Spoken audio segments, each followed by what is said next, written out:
And recall when you said, O Musa, we can never endure one kind of food.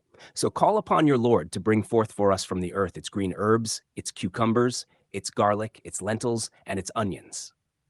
Musa said, Would you exchange what is better for what is inferior? Go into any town, and you will have what you asked for. And humiliation and misery were stamped upon them, and they returned with anger from Allah upon them.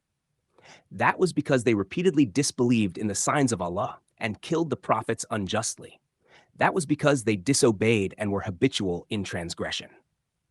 In this ayah, Allah reminds us of the moment when the Israelites, during their wandering in the wilderness of Tih, became tired of the heavenly food Allah had granted them daily.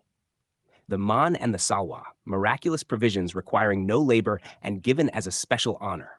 Instead of appreciating this blessing, they grew ungrateful and demanded ordinary vegetables and grains like herbs, cucumbers, garlic, lentils, and onions. Their request exposed their ingratitude, as they preferred low earthly foods over the superior food Allah Himself had provided.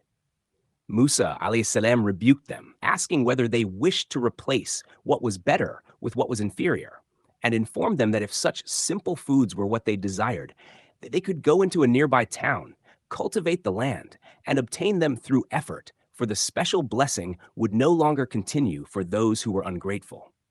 Their complaint was not an isolated incident, but part of a long history of stubbornness and rebellion. They frequently rejected Allah's signs, violated His commands, and even killed the prophets who were sent to guide them.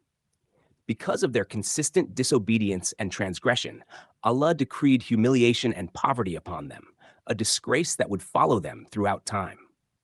The scholars explain that this humiliation appeared in their living under the authority of other nations, being taxed or subdued, deprived of true honor and lasting sovereignty. Ibn Kathir states that even if they become wealthy, they remain despised, and whoever overpowers them humiliates them. Another verse, 312, clarifies that this disgrace will follow them everywhere, except when Allah grants protection to specific groups like women, children, or worshippers, or when they survive through alliances and political support from other nations. This explains the existence of the modern Israeli state.